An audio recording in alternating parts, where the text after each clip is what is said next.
ಚಂದ್ರನ ಸುತ್ತ 7 ಗಂಟೆಗಳ ಹಾರಾಟವನ್ನು ಆರಂಭಿಸಿರೋದು ಆರ್ಟೆಮಿಸ್ 2 ಮನುಷ್ಯರ ಕಣ್ಣಿಗೆ ಎಂದಿಗೂ ಕಾಣದ ಚಂದ್ರನ ಭಾಗಗಳ ವೀಕ್ಷಣೆ. ಚಂದ್ರನ ಅಪರೂಪದ ಫೋಟೋಗಳನ್ನು ಭೂಮಿಗೆ ಕಳುಹಿಸಲಾಗುತ್ತೆ. ಚಂದ್ರನ ಪರಿಭ್ರಮಣ ಅವಧಿ ಮತ್ತು ಭೂಮಿಯ ಪರಿಭ್ರಮಣ ಅವಧಿ ಎರಡು ಏಕಕಾಲದಲ್ಲಿರುವ ಕಾರಣದಿಂದಾಗಿ ಚಂದ್ರನ ಒಂದೇ ಭಾಗ ನಮಗೆ ಕಾಣಿಸುತ್ತೆ, ಇನ್ನೊಂದು ಭಾಗ ನಮಗೆ ಕಾಣಿಸಲ್ಲ. ಸೊ ಚಂದ್ರನ ಅಪರೂಪದ ಫೋಟೋಗಳನ್ನು ಭೂಮಿಗೆ ಕಳಿಸಲಾಗ್ತಾ ಇದೆ. ಇದೀಗ ಇನ್ನೊಂದು ಭಾಗಕ್ಕೆ ಇವರು ಹೋಗಿರ್ತಾರಲ್ಲ, ಅಲ್ಲಿ ಫೋಟೋ ತೆಗೆದು ಇವರು ಕಳಿಸ್ತಾ ಇರ್ತಾರೆ ಅಂತ. ಚಂದ್ರನ ಅನ್ವೇಷಣೆಗೆಂದೇ ಹೋಗಿರ್ತಕ್ಕಂಥ ಅಮೆರಿಕದ ಗಗನಯಾತ್ರಿಗಳಿವರು. ಇವರು ಯಾರೂ ಚಂದ್ರನ ಮೇಲೆ ಕಾಲಿಡ್ತಾ ಇಲ್ಲ. ಚಂದ್ರನ ಮೇಲೆ ಹಿಂದೆ ಕಾಲಿಟ್ಟುಬಿಟ್ಟಿದ್ರು ಅಂತ ಹೇಳ್ತಾ ಇದ್ದಾರಲ್ಲ, ಆ ಥಿಯರಿಯನ್ನು ವಿಶ್ವದ ಅನೇಕರು ನಂಬಲ್ಲ.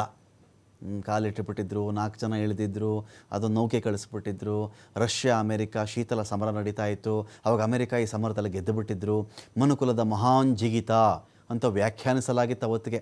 ಮನುಷ್ಯ ಭೂಮಿಯಿಂದ ಅಮೆರಿಕಕ್ಕೆ ಜಿಗಿದು, ಅಂದರೆ ಚಂದ್ರನ ಮೇಲೆ ಜಿಗಿದು ಇಳಿದಿದ್ನಲ್ಲ, ಇದನ್ನು ಅಮೆರಿಕದ ಅತಿ ದೊಡ್ಡ ಸಾಧನೆ ಅಂತ ಬಣ್ಣಿಸುವುದರ ಜೊತೆಗೆ ಮನುಕುಲದ ಮಹಾನ್ ಜಿಗಿತ ಅಂತ ಅವತ್ತಿಗೆ ವಿಶ್ಲೇಷಣೆ ಮಾಡಿದರು. ಅದು ಸುಳ್ಳು ಅಂತ ದೊಡ್ಡವರು ಇದ್ರ ಬಗ್ಗೆ ವಾದ ಮಾಡ್ತಾರೆ. ಹೇಗೆ ಸಾಧ್ಯ ರೀ, ಹೇಗೆ ಸಾಧ್ಯ? ಅಲ್ಲಿ ಗಾಳಿ ಇರಲಿಲ್ಲ, ಅಲ್ಲಿ ಫ್ಲ್ಯಾಗ್ ಹಾರಾಡ್ತಾ ಇತ್ತು, ಅಲ್ಲಿ ಮೊದಲೇ ಯಾರು ಇಳಿದಿದ್ರು, ಯಾರು ಫೋಟೋ ತೊಗೊಂಡ್ರು ಅವತ್ತಿಗೆ, ಈ ಥರದ್ದು ಬೇಕಾದಷ್ಟು ವಿಚಾರಗಳಿದೆ.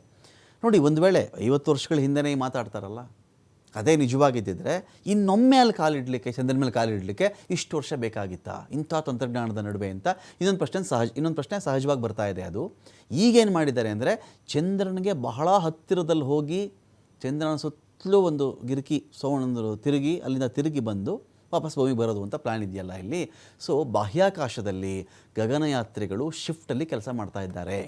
ಹತ್ತಿರದಿಂದ ಚಂದ್ರನನ್ನು ನೋಡಿದಂಥ ಅನುಭವ ಹೇಳಿಕೊಂಡಿರೋದು ಗಗನಯಾತ್ರಿ ಕ್ರಿಸ್ಟಿನಾ ಕೋಚ್. ಭೂಮಿಯಿಂದ ಕಾಣುವ ಚಂದ್ರನ ಬಣ್ಣವೇ ಬೇರೆ, ಹತ್ತಿರಕ್ಕೆ ಬಂದಾಗ ಕಾಣ್ತಕ್ಕಂಥ ಚಂದ್ರನ ಬಣ್ಣನೇ ಬೇರೆ. ಭೂಮಿಯಿಂದ ಬಿಳಿ ಬಣ್ಣದಲ್ಲಿ ಚಂದ್ರ ಕಾಣಿಸ್ತಾನೆ, ಹತ್ತಿರಕ್ಕೆ ಬರ್ತಾ ಇದ್ದಂತೆ ಕಂದು ಬಣ್ಣದಲ್ಲಿ ಚಂದ್ರ ಕಾಣಿಸ್ತಾನೆ. ಚಂದ್ರನ ಮೇಲೆ ಸಣ್ಣ ಸಣ್ಣ ರಂಧ್ರಗಳು ಕಂಡು ಬರ್ತಾ ಇವೆ, ಅವು ದೀಪಗಳಂತೆ ಹೊಳೆಯುತ್ತಿವೆ ಅಂಥೇಳಿ ಕ್ರಿಸ್ಟಿನಾ ಕೋಚ್ ಮಾತಾಡಿದ್ದಾರೆ.